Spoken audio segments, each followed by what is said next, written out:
Leopard 2 je jedan od najboljih i najpopularnijih tenkovskih platformi svoje generacije i postoji razlog zašto je trenutno prisutan na gotovo svakom kontinentu na planetu.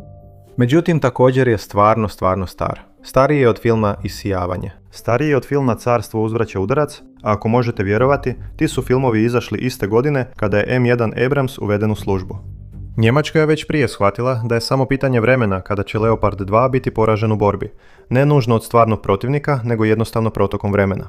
Ovo proročanstvo ostvarilo se u Ukrajini, gdje su braniteljski Leopard 2 tenkovi uništavani na sve strane od strane protuoklopnih pješačkih jedinica, mina i dronova.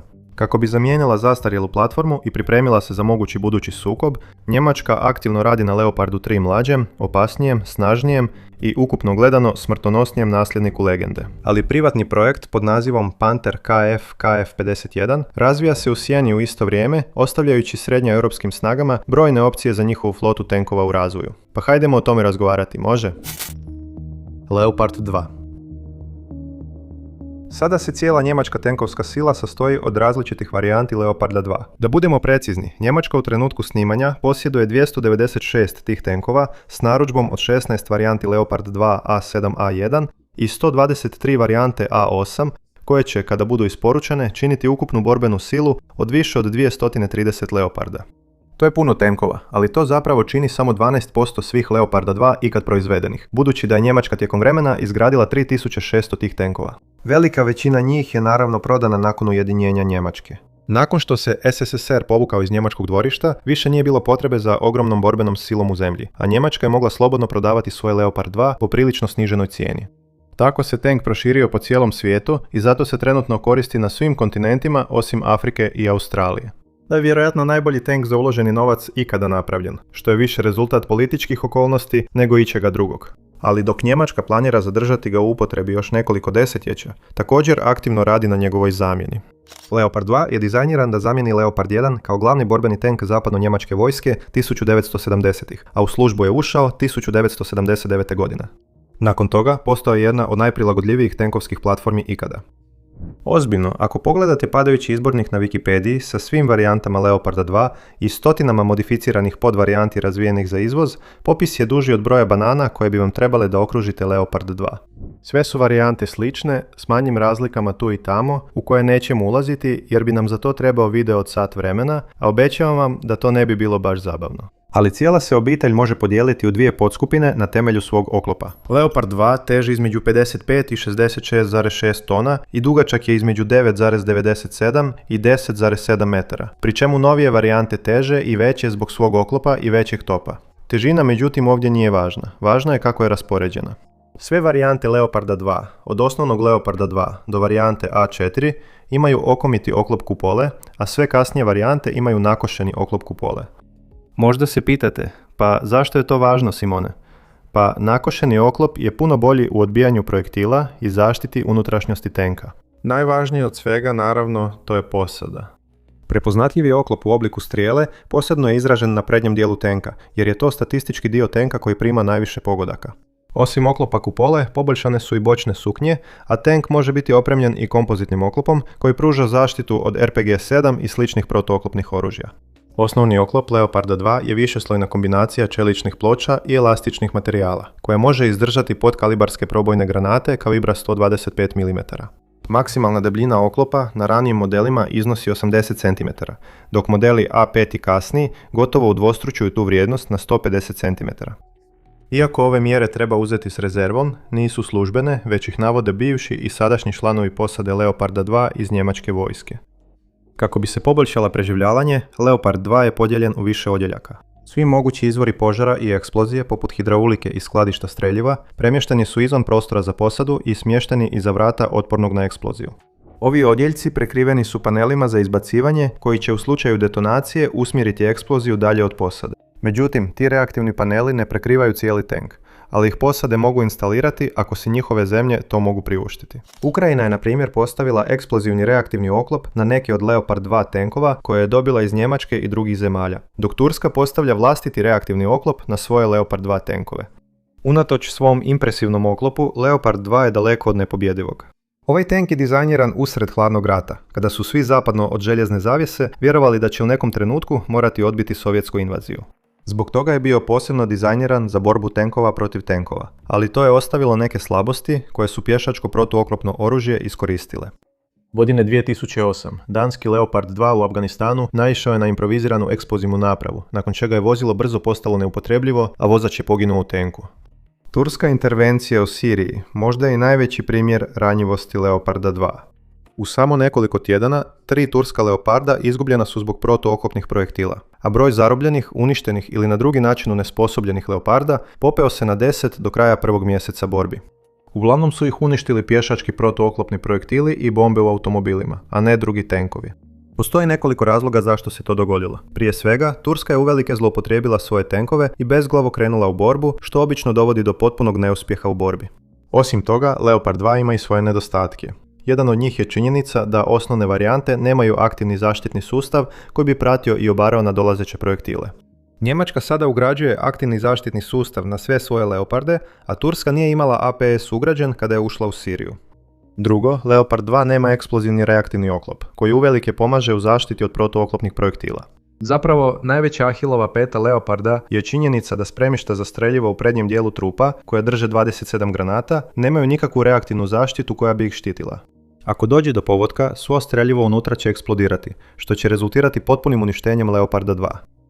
Treća ranjivost, koja je vrlo specifična za ovo desetljeće, je ranjivost Leoparda na dronove. To je postalo bolno očito u rusko-ukrajinskom ratu, jer je Ukrajina izgubila 24 Leoparda 2, dok je još 31 oštećen u različitim stupnjevima, a jedan je čak zarobljen i odveden natrag u Rusiju na istraživanje. Iako je Ukrajina na sve svoje Leopard 2 ugradila Kontakt 1 eksplozivni reaktivni oklop na kupolu i bokove, to ih nije spriječilo da se loše pokažu tijekom protuofenzive 2023 godine. Sada, u obranu Leoparda 2, ukrajinski Leopardi su ušli u područje prepuno mina i protutenkovskih posada, uz stalnu artiljerijsku paljbu, a iznad njih su letjeli helikopteri Ka-52 Alligator, naoružani protutenkovskim projektilima. I naravno tu su i dronovi. Toliko mnogo dronova. Ti Leopardi su se suočili s najintenzivnijim borbama od svih Leoparda ikad proizvedenih. A ishod je otprilike onakav kakav biste i očekivali iz takve situacije, što dokazuje da je razvoj ratovanja nadmašio Leopard 2. To ga ni u kojem slučaju ne čini lošim tenkom, ali sigurno nije optimiziran za moderno ratovanje. Barem to možemo reći za Leoparde korištene u Ukrajini. Još jedan razlog zašto se njihova učinkovitost u Ukrajini smatra lošom je taj što su vrlo rijetko sudjelovali u borbi tank protiv tenka, za što su zapravo i bili napravljeni. Leopard 2 ima glatku cijev topa kalibra 120 mm. I to možda danas ne zvuči kao nešto posebno, ali top Leoparda 2 bio je prvi glatkocijevni top kalibra 120 mm. Svi tenkovski topovi istog kalibra prije toga bili su s užljebljenom cijevi, a ne s glatkom cijevi. Što znači da su imali žljebove koji su okretali projektil gotovo identične žljebovima u cijevi bilo kojeg vatrenog oružja. To je projektilima davalo preciznost i stabilnost, ali ne i svestranost. Glatkocijevni topovi mogu ispaljivati razne vrste projektila s dobrom preciznošću, ali ne na velikim udaljenostima. Međutim, to nije važno. Nitko ne treba tank koji može pogoditi neprijateljski tank na udaljenosti od 8 km, jer sada za to imamo vođene rakete i borbene zrakoplove, pa se žrtvovanje preciznosti na velikim udaljenostima isplati zbog svestranosti. Glatke cijevi također imaju veću brzinu projektila jer postoji manje unutarnjeg trenja. Glatka cijev može ispaliti do 4 puta više projektila prije nego što je potrebno zamijeniti, a budući da je streljivo zamjenjivo za glatke cijevi istog kalibra, logistika između različitih tenkovskih jedinica iz različitih zemalja je puno lakša. Sve u svemu, cijevi s narezima su stvar prošlosti, i to s dobrim razlogom. Vrsta topa uvedena na Leopardu 2 kasnije je ugrađena i na legendarni američki tank Abrams. I to vam dovoljno govori o tome koliko je taj top bio cijenjen kada je prvi put izumljen. Novi Leopard 2 koristi top L55 koji je nadogradnja stare verzije. Duži je, precizniji i sposoban ispaljivati novo streljivo na većim udaljenostima sa boljom probojnom moći. Primarni ciljnik nišandžije dolazi s integriranim laserskim daljinomjerom i računalom koje izračunava idealnu putanju projektila, što omogućuje nišandži Leoparda 2 da učinkovito gađa pokretne ciljeve na udaljenosti do 5 km, dok je i sam tank u pokretu. Iako Leopard 2 može nositi različite vrste visoko specijaliziranog streljiva, uglavnom koristi kumulativne granate i podkalibarsko probojno streljivo s odvojivim sabotom, poznato i kao Dart streljivo, koje je idealno za probijanje suvremenog tenkovskog oklopa. Najnovije njemačko Dart streljivo može probiti do 30 inča ili 75 cm čeličnog oklopa na udaljenosti od 2 km. Zanimljivo je da je pronađeno uglavnom netaknuto u uništenim ukrajinskim Leopardima 2023. godine, jer ti tenkovi jednostavno nikada nisu naišli na rusku oklopnu tehniku i nisu ga imali potrebe koristiti. S druge strane, njihova rasprskavajuća streljiva, koja su mnogo učinkovitija protiv pješaštva, bila su gotovo potpuno potrošena. Leopard 2 može nositi do 27 granata u spremniku, kupole smještenom na prednjem dijelu trupa, uz dodatno skladištenje za još 15 granata, što ukupno čini 42. Uskoro će to uključivati i izraelski Lajat, protooklopni vođeni projektil, koji će omogućiti Leopardu 2 da gađa ciljeve na udaljenosti do 6 km.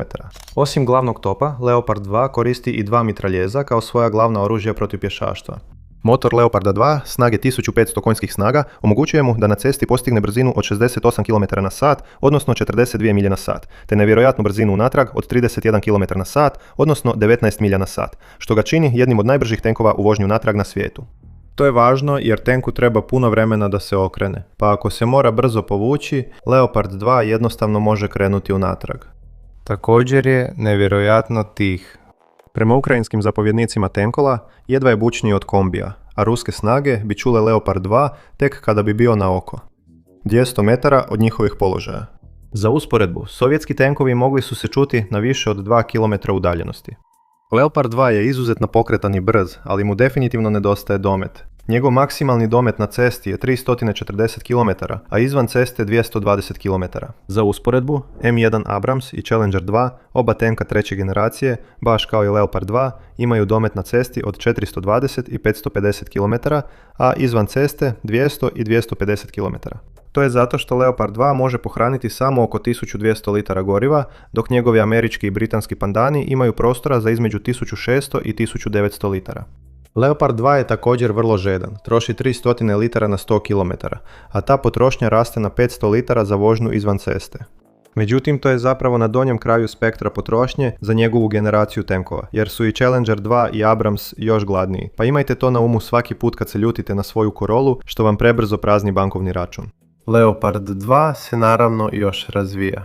Varijanta 2A7 može imati dodatni bočni oklop i dolazi s boljim kamerama za vozača i zapovjednika, a cijev glavnog topa je ojačana što omogućuje ispaljivanje streljiva produženog dometa s učinkovitim dometom do 5 km. Varijante 2A7 riješile su probleme preživljavanja poboljšanom zaštitom od 360 stupnjeva protiv RPG-ova i mina te poboljšanjima oklopa na prednjem dijelu trupa i kupole. Leopard 2A8, koji je još uvijek u proizvodnji, napokon će uvesti aktivni sustav zaštite, što je ključno u borbi protiv modernog protuoklopnog oružja. Njemačka je poboljšala svoju flotu Leoparda s više od 100 varijanti A7, a dodatnih 123 varijante A8 stižu u sljedećih nekoliko godina, ali istovremeno planira prijeći na novu platformu i napustiti legendarnu. U nekom trenutku, razvoj potpuno nove platforme jednostavno je isplativiji nego stalno nadograđivanje stare. Mora se reći da je Leopard 2 izuzetno prilagodljiv i ima puno prostora za nadogradnje, što je jedan od razloga zašto se nove, modernije varijante i dalje razvijaju čak i 50 godina kasnije. Međutim, još uvijek nije dizajniran za borbu protiv protutenkovske pješaštva i uvijek će imati problema s tim. Ranjiv je na dronove i helikoptere, a njegove osnovne varijante nemaju reaktivni oklop, što čini veliku razliku kada prima udarce od modernog protutenkovskog oružja. Svi ovi problemi bit će riješeni s Leopardom 3.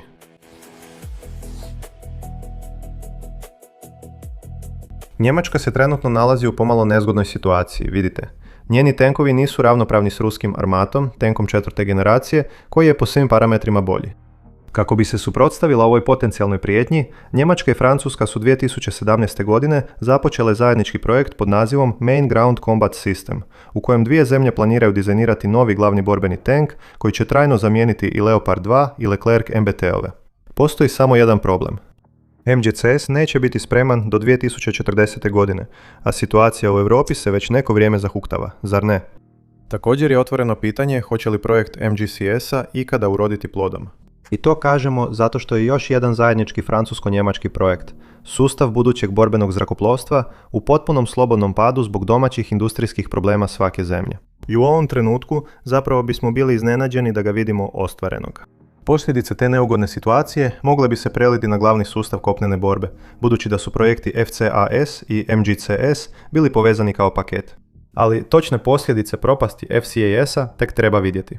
Za sada obje zemlje i dalje guraju MGCS, koji će uvesti kolaborativna borbena vozila i potpuno novu platformu tenka o kojoj iskreno znamo vrlo malo. Dok MGCS ne stigne, ako ikada i stigne, novi glavni borbeni tank mora popuniti tehnološku rupu u njemačkoj obrani. A to je posao Leoparda 3 koji bi trebao početi ulaziti u službu najranije 2030. godine.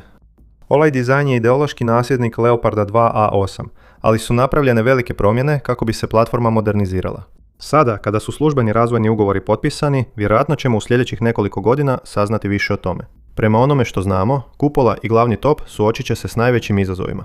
Leopard 3 prelazi sa topa od 120 mm na novi top od 130 mm, što je izravni odgovor na ruski tank T-14 Armata, koji je izuzetno dobro zaštićen. Top od 130 mm zapravo će biti lakši od topa od 120 mm na Leopardu 2, ali će njegov sustav trzaja i streljivo biti teži, a s nadolazećim redizajnom bit će još smrtonosniji.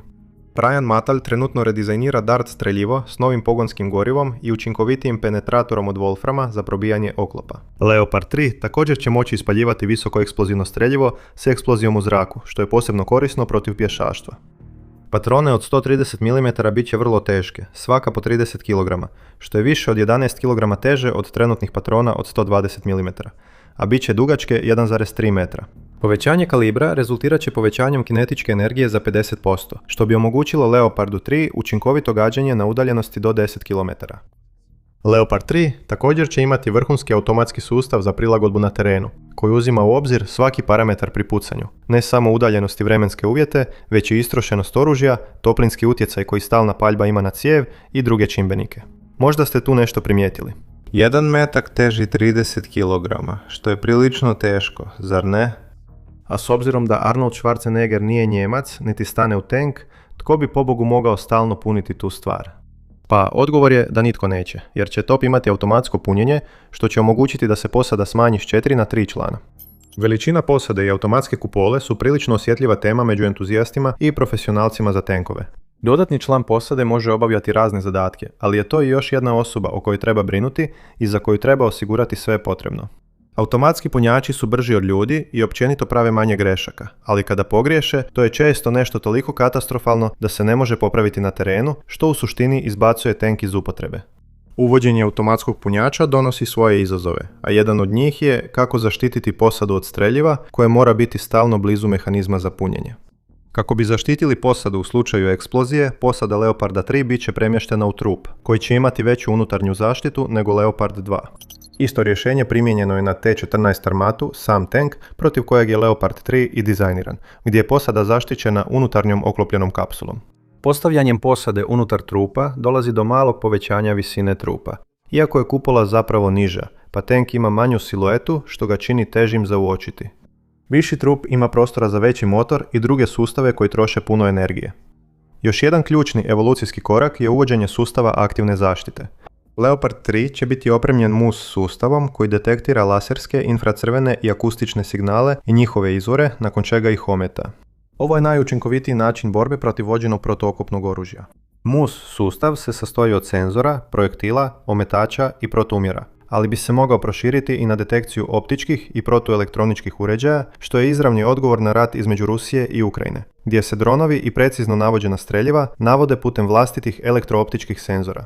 MUS će detektirati ne samo očite prijetnje poput projektila i žica, već i vatru malog kalibra, pa čak i bljeskove iz cijevi i lasere male snage. Zatim će te podatke proslijediti u sustav upravljanja bojištem Leoparda 3 kako bi posada mogla otvoriti vatru na prijetnju bez da primi i jedan pogodak. Posljednja značajka MUS-a je jedinstvena. Mačje oko, kako ga zovu, još uvijek je slabo shvaćeno, a još važnije, povjerljivo je, ali riječ je o tehnologiji koja će omogućiti Leopardu 3 da osvijetli svoju okolinu na način koji otkriva čak i dobro kamuflirana vozila i jedinice. Uz aktivni obrambeni sustav, Leopard 3 će najvjerojatnije imati više reaktivnog oklopa nego njegov prethodnik, što se s vremenom istaknulo kao ključna nedostajuća obrambena značajka. A brojke su ovdje zaista ključne za budućnost Njemačke. Njemačka planira razviti snage od oko 1000 glavnih borbenih tenkova u sljedećih 20 godina. Obrambena svrha ovih tenkova zapravo je opravdana razvojem tendencije Rusije da napada suverene države. I time što Sjedinjene Američke Države, dugogodišnji obrambeni partner, otvoreno okreću leđa Europi i čak koketiraju s idejom napuštanja NATO-a. Gledano kroz tu prizmu, 1000 tenkova za jednu od politički i vojno najvažnijih europskih zemalja nije nerazumno, pogotovo kada ta zemlja trenutno raspolaže s manje od trećine tog broja. Problem je što bi Leopard 3 trebao služiti samo oko 25 godina. Nije zamišljen kao prijelazna platforma između Leoparda 2 i MGCS-a. Međutim, s obzirom na to da MGCS možda nikada neće biti realiziran, sasvim je moguće da će buduća njemačka tenkovska flota biti sastavljena od kasnijih modela Leoparda 2 i Leoparda 3, što će ostaviti praznine u redovima. Rheinmetall, međutim, možda ima rješenje za taj problem. Panther KF KF51. Panther KF KF51 je samostalni projekt Rheinmetalla, dizajniran kao poboljšana varijanta Leoparda 2 namijenjena isključivo izvozu. U trenutku kada snimamo ovaj video, apsolutno se ne govori o tome da bi Njemačka zapravo kupila KF KF51 od Rheinmetalla. Za početak, nije ga razvila Bundeswehr, ne ispunjava zahtjeve Bundeswehra. A vojska preferira bazu Leoparda 2 zbog poznatosti i zbog političke privlačnosti. Ime Leopard ima veliku težinu u Njemačkoj i u međunarodnim vojnim krugovima, dok je Panther KF KF51 u suštini nepoznat dizajn vojsci unatoč svojim sličnostima s Leopardom 2. To bi se moglo promijeniti u budućnosti, jer se pukotine polako počinju pojavljivati u dvorcu MGCS-a. Njemačka bi u budućnosti mogla odabrati KF KF51 kako bi nadoknadila nedostatak tenkova.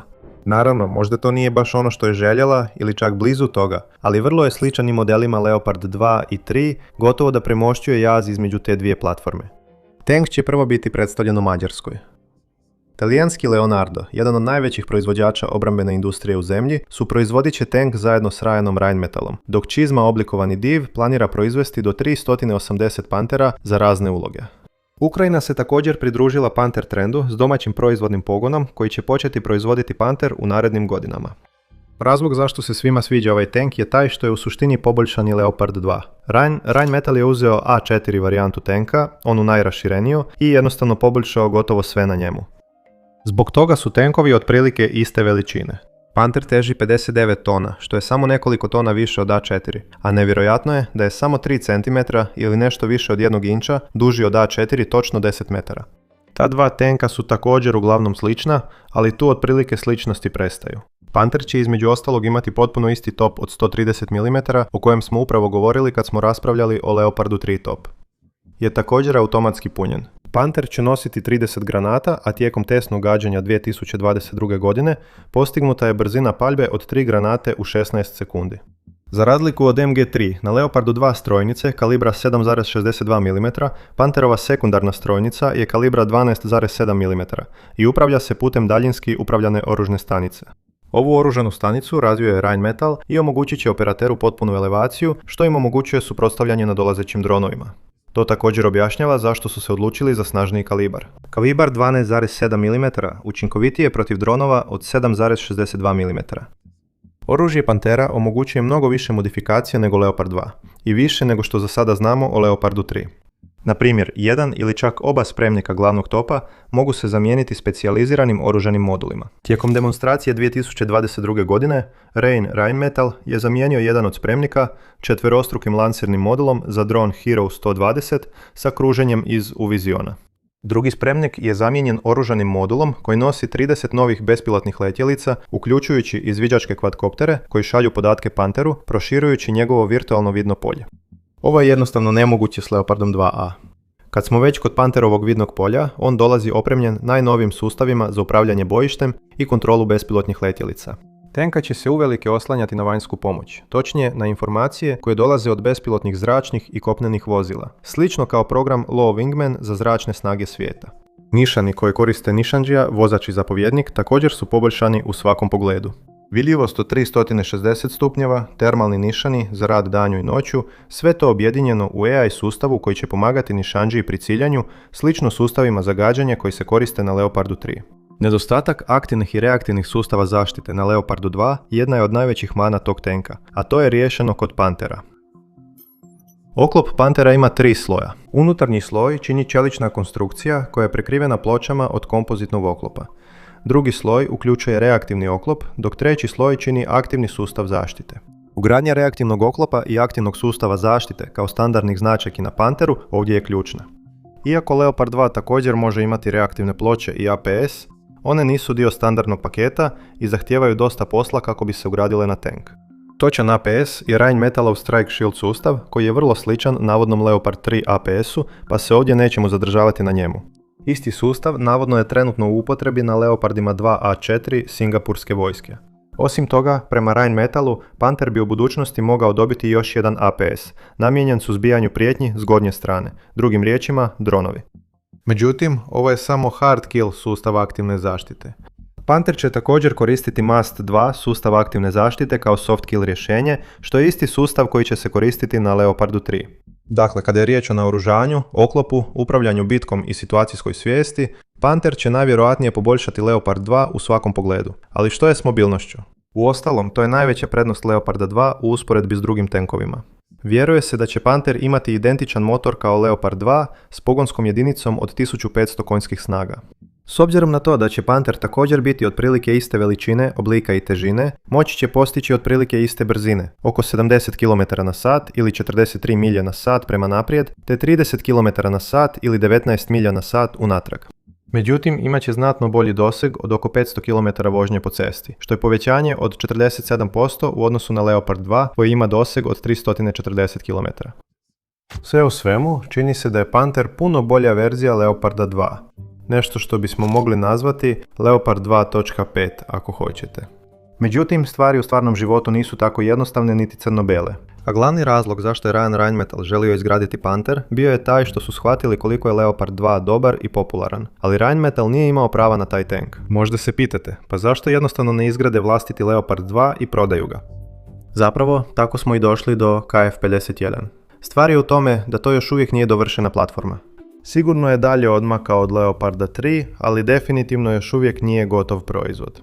To također nije nešto što je njemačka vojska željela, zbog čega do sada nisu pokazali nikakav interes za to. Također treba razgovarati o Pantheru u odnosu na Leopard 3. Ako zajednički razvoj francuskog i njemačkog glavnog borbenog tenka zaista propadne, Njemačka bi mogla jednostavno odabrati još Leoparda 3 i odbiti uopće razmatrati Panther. Ne naravno, zato što mrzi Panther, ili zato što Panther ne valja, već zato što je financijski isplativije ulagati u projekt koji razvija vlada. Kako god da ispadne, dvije stvari su sigurne. Prvo, Leopard 2 je zastarjela platforma koja pokazuje svoje slabosti. Vrijeme sustiže sve nas i iako Leopard 2 još uvijek stari, vrlo polako i dostojanstveno i bez sumnje ćemo ga još desetljećima viđati na subredditima s borbenim snimkama, polako pada u drugu ligu tenkova. Drugo, i Leopard 3 i Panther uskoro će početi izlaziti iz njemačkih tvornica. Koje će ih zemlje koristiti i u kojim količinama? Pa to tek treba vidjeti. Hvala što ste gledali.